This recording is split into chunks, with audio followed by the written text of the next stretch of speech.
Hello everyone, welcome to feedback academy. I am P V Sharma और आज हम 9 जून के करंट अफेयर्स के सारे जितने भी इम्पोर्टेंट क्वेश्चंस बनते हैं वो डिस्कस करेंगे। आज के कोई भी क्वेश्चन ऐसा नहीं होगा कि कोई इंपॉर्टेंट है एंड आपसे मिस हो जाएगा अगर आप ये वीडियो देखेंगे तो। इसके साथ ही हम लोग टेक्निक्स और टिप्स भी बताएंगे कि पर्टिकुलर क्वेश्चन को याद कैसे करते हैं इन केस कि आप उसको भूल जाएं। प्लस ये टिप्स एंड टेक्निक्स जो हैं ये आप अपने दूसरे जीके के सब्जेक्ट्स में भी यूज कर सकते हैं। ठीक है, ये सिर्फ एक पर्टिकुलर करंट अफेयर्स की वीडियो के लिए नहीं है, ये एक जनरल है। जो लास्ट में हम लोग जो चीज बताएंगे वो बताएंगे गवर्नमेंट नोटिफिकेशंस जो आज के टाइम में गवर्नमेंट जॉब्स आई हैं उनको अप्लाई कैसे करना है और कहाँ कहाँ आई हैं, ताकि आपको सारी की सारी इन्फॉर्मेशन एक ही वीडियो में मिल जाए एंड आपको दूसरी दूसरी वेबसाइट्स पे जाके देखना ना पड़े कि क्या आया है आज, करंट अफेयर्स क्या है, जीके क्या है। राइट, तो सारी इन्फॉर्मेशन आपको एक ही वीडियो में मिल जाएगी। हम लोग इस शेड्यूल के हिसाब से हमारी वीडियोस अपलोड करते हैं, तो इसलिए अगर आपको डेली वीडियोस चाहिए तो आप हमारे चैनल को सब्सक्राइब कर सकते हैं, जिससे आपके पास नोटिफिकेशन खुद आएगा। और अगर आपको पीडीएफ्स चाहिए जिससे आप रिवीजन कर सकें तो आप हमारे टेलीग्राम ग्रुप से ले सकते हैं। लिंक हमारा डिस्क्रिप्शन बॉक्स में ऑलरेडी दे रखा है। सो चलिए फिर इसी के साथ आज की पढ़ाई शुरू करते हैं। Which institution develops magnetocaloric material for cancer treatment? ने एक मैग्नेटोकैलोरिक मटेरियल है वो डेवलप करा है कैंसर के ट्रीटमेंट के लिए, वो है ARCI। ARCI क्या है? ARCI है आपका advance research centre for powder metallurgy and new materials. So इससे क्या होगा, इससे ट्रीटमेंट टाइम रिड्यूस हो जाएगा कैंसर ट्यूमर्स का, और जो साइड इफेक्ट्स होते हैं कैंसर ट्रीटमेंट के वो भी डिक्रीज हो जाएंगे। एक्चुअली होता क्या है, कैंसर ट्रीटमेंट में मैग्नेटिक फील्ड्स आपकी बॉडी पे जाती हैं तो आपकी बॉडी के जो सेल्स होते हैं वो हीट अप हो जाते हैं। मगर जब मैग्नेटिक फील्ड रिलीज कर देते हैं, मतलब हटा देते हैं, तब कोई गारंटी नहीं होती है कि जो हीट अप ह्यूमन सेल्स हैं वो वापस कूल स्टेट में आएंगे या नहीं। मगर इस मटेरियल से जब हम मैग्नेटिक फील्ड हटा लेंगे तो वो जो सेल्स हैं वो कूल डाउन हो जाएंगे, जिससे कि जो साइड इफेक्ट्स होते हैं कैंसर ट्रीटमेंट के वो नहीं होंगे। राइट, सो ये पर्टिकुलर था इस क्वेश्चन में। नेक्स्ट क्वेश्चन है goodwill ambassador for the poor by the UNADAP। ये कौन बने हैं? ठीक है, ये बने हैं आपके एम नेत्रा, जिनकी आप फोटो देख सकते हैं अपनी स्क्रीन पे। UNADAP क्या है? UNADP है United Nation Association for Development and Peace. Right, so ये क्या करेंगी, ये अभी एड्रेस करेंगी यूनाइटेड नेशन में सिविल सोसाइटी फोरम को। ओके, ये 13 साल की जो लड़की हैं इन्होंने अपने फादर को कन्विंस करके जो सेविंग्स उनके फादर ने उनकी एजुकेशन के लिए रखी थी एंड फ्यूचर के लिए रखी थी, वो जो आजकल जितने भी माइग्रेंट लेबर्स हैं जो परेशान हो रहे हैं, जो लोग सड़क पे धक्के खा रहे हैं, उन लोगों को डोनेट करने के लिए कन्विंस करा। सो इसलिए यूनाइटेड नेशन ने इनको goodwill ambassador for the poor बनाया है और इनको एक स्कॉलरशिप भी मिलेगी 1 लाख रुपए तक की इनके एजुकेशन के लिए बाय डिक्सन।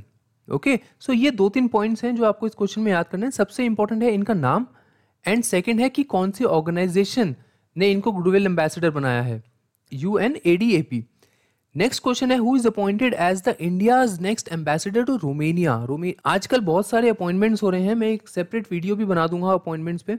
सो इंडियाज न्यू एम्बेसडर कौन बने हैं रोमेनिया के लिए? वो बने हैं आपके राहुल श्रीवास्तव। इन्होंने किनको रिप्लेस करा है? इन्होंने रिप्लेस करा है थंगलूरा डालंग को। ओके, ये आप फोटो देख सकते हैं अपनी स्क्रीन के सामने। एंड रोमेनिया कहाँ आता है? रोमेनिया ज्योग्राफिकल लोकेशन ये है वर्ल्ड मैप पे। ओके, अब इस क्वेश्चन को याद कैसे करोगे? देखो, रोमेनिया में भी फर्स्ट लेटर आर है और लास्ट लेटर ए है। राइट, एंड राहुल श्रीवास्तव में भी फर्स्ट लेटर आर है और लास्ट लेटर ए है। ये एक बहुत ही सिली टेक्निक है, मगर ऐसी टेक्निक से क्या होता है कि आपको सिमिलैरिटी बन जाती है एंड क्वेश्चन जब आपके सामने आएगा एग्जाम के टाइम पे, तो अगर आपको ये ट्रिक याद रही तो आप धड़ाक से क्वेश्चन को सॉल्व कर देंगे। आपको कोई भी डाउट नहीं होगा, आप क्वेश्चन कभी भी गलत नहीं होगा, क्योंकि इतने सारे अपॉइंटमेंट्स हैं, है ना, तो कंफ्यूजन की चांसेस बहुत ज्यादा बढ़ जाते हैं। एंड आप देख सकते हैं यूरोप के मैप पे रोमेनिया यहाँ पे आता है। ठीक है, ये हमारा फ्रांस है अगर आप रेफरेंस लेना चाहते हैं तो। नेक्स्ट है इसरो ने कौन सी ऑर्गेनाइजेशन के साथ एक मेमोरेंडम ऑफ अंडरस्टैंडिंग साइन करा है for corporation in SSA and astrophysics.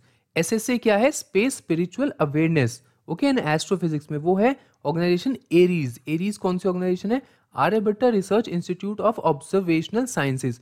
So basically ये जो स्पेस वेदर है, R&D स्टडीज होती हैं स्पेस को लेकर, एंड जो स्पेस ऑब्जेक्ट ट्रैकिंग होती है जिससे कि जो हमारी सैटेलाइट्स हैं और जो स्पेस में डेब्री है, मतलब जो स्पेस का मलबा है, वो आपस में ना टकराएं। इन दोनों चीजों के लिए इसरो एंड एरीज ने आपस में एक MOU साइन करा है। इसरो के डायरेक्टर कौन है? वो है K. सिवन। जिनकी आप फोटो अपनी स्क्रीन पे देख सकते हैं। इसरो का हेडक्वार्टर्स कहाँ है? बेंगलुरु, एंड एस्टैब्लिश कब हुई थी? 1969। ये बात ध्यान रखने की है कि जो एरीज ऑर्गेनाइजेशन है वो इसरो से पहले एस्टैब्लिश हुई थी, राइट। एंड एरीज की लोकेशन कहाँ पे है, कहाँ पे ये ऑब्जर्वेटरी सिचुएटेड है? वो है नैनीताल, उत्तराखंड में, राइट। सो दो तीन चीजें ही हैं इस क्वेश्चन में याद करने के लिए, एक तो नाम, एक इनके डायरेक्टर, एक ये इनका हेडक्वार्टर्स कहाँ है इसरो का, एरीज कहाँ पे लोकेटेड है। नेक्स्ट है UVC based disinfection cabinet developed by ARCI along with. ARCI हमको पता है कि क्या है, राइट। एआरसीआई ने कौन सी ऑर्गेनाइजेशन के साथ एक यूवी डिसइंफेक्शन कैबिनेट बनाया है? वो बनाया है मीकिंस इंडस्ट्री, जिसका लोगो भी आप यहाँ पे देख सकते हैं। देखो, फोटो से अगर आप याद करोगे ना कोई भी सब्जेक्ट, सिर्फ करंट अफेयर्स ही नहीं, कोई भी सब्जेक्ट अगर आप फोटो से याद करोगे तो जैसे ही आप क्वेश्चन पढ़ते हो एक मेंटल इमेज बनती है दिमाग में। तो उस मेंटल इमेज को अगर आप याद कर लोगे, एक इमेज को एसोसिएट कर लोगे एक क्वेश्चन के साथ, एक फैक्ट के साथ, तो एग्जाम के टाइम पे भी अगर वही चीज आपके सामने आएगी तो वो मेंटल इमेज आपके दिमाग में अपने आप आ जाएगी, आपको कुछ नहीं करना, जिससे कि आपको क्वेश्चन याद आसानी से आ जाएगा, आपको डाउट नहीं होगा और आपके क्वेश्चन गलत नहीं होंगे। सो बेसिकली अगर इस क्वेश्चन की बात करें, सो ये जो डिसइंफेक्शन कैबिनेट है ये PPEs, laboratory wares, hospital items को डिसइंफेक्ट करेगा सिर्फ 10 मिनट में। ओके, कुछ गवर्नमेंट नोटिफिकेशंस हैं उनके बारे में जान लेते हैं नेक्स्ट क्वेश्चन पे बढ़ने से पहले। जैसे कि bank note and paper mill recruitment हुआ है अभी, जिसमें मैनेजर्स की वैकेंसीज निकली हैं। इंडियन पोस्ट रिक्रूटमेंट्स आया है जिसमें 10th क्लास की एलिजिबिलिटी मांगी है, डिफरेंट डिफरेंट पोस्ट हैं, ठीक है। जीएआईसी रिक्रूटमेंट है, जीएआईसी रिक्रूटमेंट्स में कांस्टेबल की वैकेंसीज है, बीएनपीएम रिक्रूटमेंट में मैनेजर्स की वैकेंसी है। सब की डिटेल्स हमने हमारे डिस्क्रिप्शन बॉक्स में दे दी हैं, ठीक है, जिससे आप सीधा ऑफिशियल वेबसाइट पे जाएं एंड करियर पेज पे आपको डायरेक्टली वो नोटिफिकेशन मिल जाए। और आपको अगर पीडीएफ ही चाहिए, आपका काम और आसान करना है, तो आप हमारे टेलीग्राम ग्रुप पे जुड़िए, वहां पे सब पीडीएफ आपको अवेलेबल हो जाएंगी। ये इसका हैंडल है। प्लस फेसबुक और इंस्टाग्राम पे भी हमको आप ज्वाइन कर सकते हैं, जिससे कि आप ओवरऑल गाइडेंस मिल सकती है किसी भी सब्जेक्ट से रिलेटेड। अगर जनरल स्टडीज से है प्लस करंट अफेयर से रिलेटेड आपको कोई भी प्रॉब्लम है, कोई भी डाउट है, कोई भी इंफॉर्मेशन जाननी है, तो वो आप हमारे फेसबुक और इंस्टाग्राम ग्रुप से जान सकते हैं। नेक्स्ट क्वेश्चन की बात करें तो वर्ल्ड ओशंस डे 2020 कब मनाया गया? वर्ल्ड ओशंस डे मनाया गया है 8 जून को, राइट। सो ये ग्लोबल अवेयरनेस के लिए मनाया जाता है, जिससे कि हम लोग इंपॉर्टेंस समझे ओशन की, हमारी लाइफ में क्या है, कैसे वो कार्बन डाइऑक्साइड एब्जॉर्ब करते हैं, और हमारे जो ग्लोब का कार्बन डाइऑक्साइड CO2 का कार्बन एमिशंस का जो बैलेंस है वो मेंटेन रखते हैं। इस साल की थीम क्या है? इस साल की थीम है innovation for a sustainable ocean. थोड़ा सा फ्लैशबैक में अगर हम जाएंगे तो ये स्टार्ट किसने करा था? ये करा था कनाडा ने, स्टार्ट करवाया था रियो डी जेनेरियो 1992 की जो समिट थी, अर्थ समिट, वहां पे इन्होंने कंसेप्ट प्रपोज करा था। और यूनाइटेड नेशन जनरल असेंबली 2008 में सबसे पहले ये मनाया गया, राइट। क्योंकि यूनाइटेड नेशंस के बारे में बात हो रही है तो उनके सिक्योरिटी जनरल के बारे में जानना बहुत इंपॉर्टेंट है, एंड उनके बारे में मैं बहुत बार बता चुका हूँ। इसलिए आप मुझे कमेंट बॉक्स में लिखिए कि उनका नाम क्या है। हिंट के लिए मैं उनकी फोटो दे देता हूँ, ठीक है, एंड उनका नाम आप मुझे कमेंट बॉक्स में लिख के बताइए। नेक्स्ट है Khudol, which is listed among the top 10 global initiatives of UN, belongs to which state? Khudol कौन सी स्टेट से बिलोंग करता है? सो बेसिकली ये मणिपुर का इनिशिएटिव है, एंड ये जो है ये health, hygiene and food ensure करेगा LGBTQI कम्युनिटी का, डेली वेज अर्नर्स का, people with HIVs, adolescent, sex workers, इन सब के बारे में जो हेल्थ एंड हाइजीन है उन लोग का ख्याल रखेगा, जो आजकल सिचुएशन हो रही है पूरी कंट्री में, बिकॉज रिसोर्सेज की कमी हो रही है हर जगह। तो उनमें से NGO सामने आया है, ये जो है या ऑल। एंड नॉर्थ ईस्टर्न का मैप आप ये देख सकते हैं। देखो, नॉर्थ ईस्ट स्टेट्स में ना सबसे ज्यादा कंफ्यूजन होती है कि कौन सी स्टेट कहाँ पे है, इसलिए बार बार ये मैप देखा करो, ठीक है। जब भी कोई क्वेश्चन आए जिसमें नॉर्थ ईस्टर्न स्टेट्स मेंशन है तो उसमें बार बार आप ये वाला मैप देखा करो, जिससे कि आपको याद हो जाएगा कि कौन सी स्टेट कहाँ पर है। वर्ल्ड फूड सेफ्टी डे हम लोग कब मनाते हैं? वर्ल्ड फूड सेफ्टी डे हम लोग मनाते हैं 7 जून को, ठीक है। और इसको कौन मनाता है? इसको मनाता है food and agricultural organisation of the United Nations, right. So basically awareness create करने के लिए कि जैसे फूड बॉर्न रिस्क्स क्या होते हैं, हमारी फूड क्रॉप्स कैसे बर्बाद हो सकती हैं, उनको कैसे प्रिवेंट कर सकते हैं, एग्रीकल्चर में कैसे ग्रोथ ला सकते हैं, सस्टेनेबल डेवलपमेंट कैसे प्रमोट कर सकते हैं, मार्केट को एक्सेस ईजिली और फीजिबली कैसे बना सकते हैं फार्मर्स के लिए, वो सब, ठीक है। इसकी थीम क्या है? Food safety is everyone's business. मतलब कि फूड सेफ्टी जो है वो सिर्फ फार्मर्स की जिम्मेदारी नहीं है, वो हम सब की जिम्मेदारी है, राइट। ये सबसे पहले कब मनाया गया था? 2019 में मनाया गया था WHO और FAO, वर्ल्ड हेल्थ ऑर्गेनाइजेशन और फूड एंड एग्रीकल्चरल ऑर्गेनाइजेशन, जो कि दोनों यूएन की हैं, इन्होंने साथ मिलकर बनाया था। रिसेंटली वेद मारवा जी का निधन हुआ है। वो कौन थे? वो एक्चुअली गवर्नर भी थे एंड पुलिस पर्सोनल भी थे। ओके, इनकी फोटो आप देख सकते हैं। फोटो से याद करने की कोशिश करो, ये मेंटल इमेज छाप लो अपने दिमाग में। राइट। सो ये गवर्नर थे कहाँ कहाँ के? मणिपुर के रह चुके हैं, मिजोरम के रह चुके हैं, झारखंड के रह चुके हैं। तो 3 जगह के गवर्नर रह चुके हैं and plus Delhi police commissioner भी रह चुके हैं। तो इसलिए ये क्वेश्चन इंपॉर्टेंट है। देखो, सब लोगों के जिनके निधन होते हैं वो इंपॉर्टेंट नहीं होता एग्जाम पॉइंट ऑफ व्यू से, मगर जो important appointments, important designations hold कर चुके हैं, वो लोग इंपॉर्टेंट होते हैं।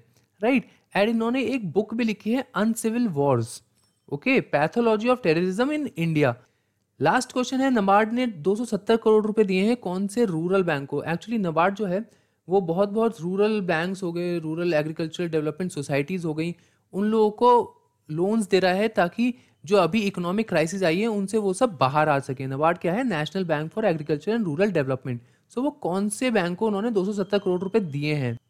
वो दिए हैं आसाम ग्रामीण विकास बैंक को। ठीक है। एंड इनके जो चेयरमैन है वो कौन है? GR चिंताला, गोविंद राजुलू चिंताला। ये आप फोटो भी देख सकते हैं इनकी। ये इंपॉर्टेंट क्वेश्चंस थे आज के दिन के लिए। एंड सब्सिक्वेंट भी हम लोग रोज वीडियोस आते हैं, जितने भी इंपॉर्टेंट क्वेश्चंस होते हैं हर दिन के, उनकी वीडियोस रोज आती हैं। तो यार देखो, सब्सक्राइब तो आप कर ही दोगे, अगर आपको अच्छा लगेगा तो सब्सक्राइब तो कर ही दोगे, वो तो सेकेंडरी चीज है। प्राइमरी चीज होती है कि डेली पढ़ने का रूटीन बनाओ। ठीक है, डेली पढ़ने का रूटीन बनाओ जिससे कि 10 से 15 मिनट में आपका कम से कम एक सब्जेक्ट कंप्लीट हो जाए। इस वीडियो में मुश्किल से 15 मिनट से ज्यादा नहीं लगेंगे।